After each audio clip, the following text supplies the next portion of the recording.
Hi, it's Lainey Cameron. Welcome to our second episode of the Best of Women's Fiction. And I am absolutely thrilled to be here today with Kerry Anne King. And hey, Kerry. Hi. And I love Kerry's work. In fact, I'm reading her latest one that's coming out in September right now. And I'll start by asking you, Kerry, what are you drinking today? What did you bring with you? I brought coffee. Normally this would be like my Americano from the coffee shop, but I'm not doing that. So I made it myself. There you go. Homemade coffee, the only type most of us are getting these days. Yeah, it's usually my favorite anyway, so we're good. And I'm so glad you get to do this. You have had several bestsellers at this point, and I know you're also a big friend to writers. I mean, you helped me with some questions around rejection and how to live with rejection, which is just part of life, right, as a writer. And right, so yes. I'm especially excited to have you on here because I feel like you're like one of those wise souls who has been through this and has so much to offer readers and other writers. Thank you. I'm touched by that. I always, it's one of the, you wake up and you one day and you realize that all the people that you thought were older than wiser are like gone away somewhere, and you're all of a sudden you're like, where'd all the grown-ups go? And you're the wise person though. Well, let me start by just saying a little bit about your books. And I think we were going to talk about Everything You Are in particular. And I love this quote from Barbara O'Neill, who's another best-selling women's fiction writer. I love how she talks about you being, this particular story, I'll let you guys read it, fresh, imaginative, emotional, all the things you want out of a women's fiction book. And I actually went and looked in particular back at Everything You Are, and I can't believe that book has over 8,500 ratings on Goodreads, and they're really good at scoring like around 4.5. And I started reading some of the Goodreads reviews, and it was talking about well-written and delightful, a story bursting with music and hope. I thought that was a lovely thing. I wish someone would say things so beautiful about my book someday. They will say beautiful things about your book. So let's talk about your inspiration. Talk to me about that book in particular, or your work in general. What inspires you? Where do you get the ideas from? Ideas, I love ideas. This is my favorite part about writing, is the ideas. The initial idea popping into my head when I'm writing and I'm stuck, and then all of a sudden the brainwave comes and I have the aha moment, usually in the shower, and I'm like, and the angels sing, and it's all, I don't really know where they come from. They pop up. So with this particular book, with Everything You Are, the first thing I had was, weirdly enough, it was a cello. I made a woman playing a cello, and the cello was kind of had a soul and wanted a voice of its own. And I didn't think it would ever fly. When I mentioned it to my agent, I thought she was going to tell me I couldn't write it, and then she got excited about it. So we just kind of went from there. Yeah. Obviously, a lot of readers are excited about it too, so congrats. Yeah. Let's talk more about it. So is there anything you had to cut out of that book that readers might not get in reading it now? Oh, so much. I'm a cutter. I no, not in the bad way, in the good way. Like I cut my manuscripts because I have learned, I started out writing as the complete and total pantser, and I just made the whole thing up as I went along, which is really fun with women's fiction, by the way, because it's very character motivated and driven. And so I would create these characters and I'd put them in a scenario, and then it would be like, well, what would this character do next? And then that would make things happen and they'd all react. But I write other things as Carrie Schiffer that are much more plot driven, although I'm always big on characters.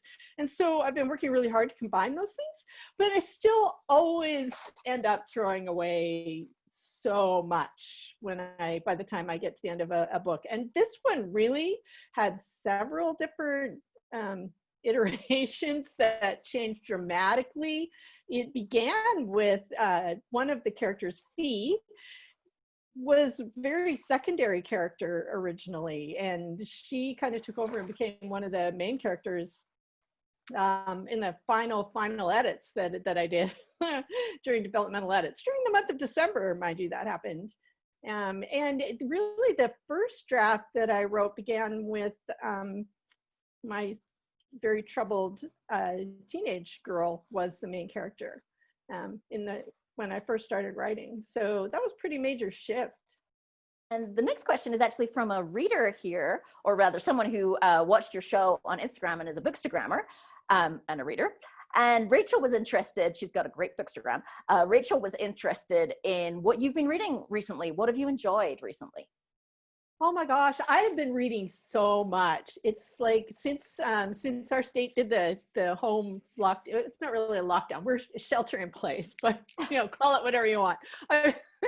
I can still kind of go to my office because nobody's there but me, but I've been home a lot and I've been reading so much.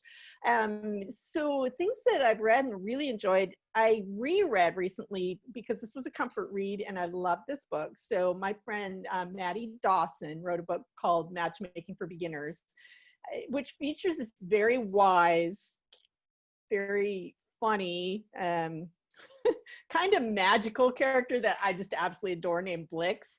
And I reread that book because I wanted to hang out with Blix. And, oh, that's cool. And so I love that. Speaking of which, by the way, if any of you read that, which you should, if you haven't, the sequel to that book is coming out at the end of this month, and it's called A Happy Catastrophe.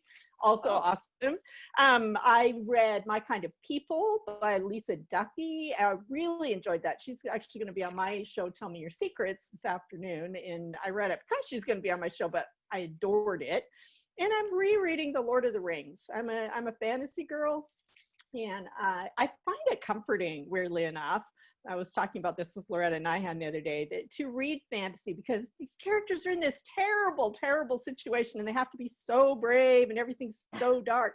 But it's kind of over here, not in the real world where I live. I'm avoiding dark real world reads right now. Yeah, me too.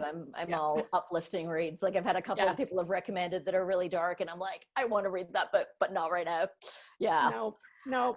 And about that, I want to mention real quick, Everything You Are, from the back cover, it sounds like it's dark and it does kind of take you through dark places, but it still is very, I think, an uplifting kind of a read. So I do want to mention that. It's good. No, it's good to point out, especially right now, because I think a lot of people are putting that filter on what they're reading right now. Yeah. So, okay, here's one of my favorite questions, especially for you. Any advice that you would give to writers, people who are earlier in their career of writing books? Yeah. Do it because you love it. That's always been my advice, and really it hasn't changed at all with all the books I've had published and all the ups and downs and all of that. Do it because you love it. You're going to have times when you're going to be successful if you keep going. You're finally, if you're looking for the agent or the publishing deal or whatever, it'll happen if you keep writing and keep learning and growing and getting better.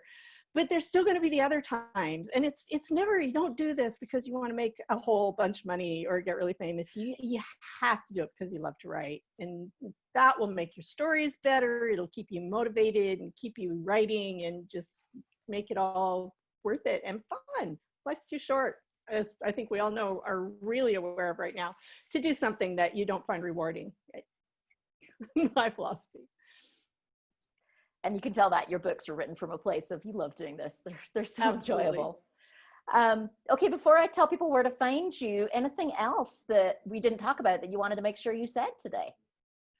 Not really. I do want to say that I am on my newsletter these days. I feel that people on what I call my inner circle are really those who should get first dibs on all of my giveaways and things. So I have been giving away copies of my advanced registered copies of A Borrowed Life, which I can show you really quick. It's so pretty. So that's one of the best ways for you to know what's going on with me, what I'm up to, get in on giveaways, have some fun, is to actually sign up for my newsletter, which you can just find on my website at kerryanneking.com. And yeah, I don't know, read what you love. This is always the other things. Like, don't feel guilty. Don't do guilt reading. Don't do guilt writing. Write what you love. Read what you love. Life's too short to be miserable. I think that's a brilliant advice. And I'll, just in case anyone didn't catch the website there, I'll put it up so folks can see it. Awesome. There you go. KerryAnneKing.com. Just your name.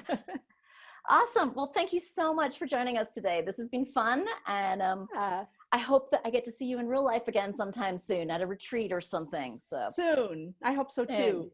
yeah.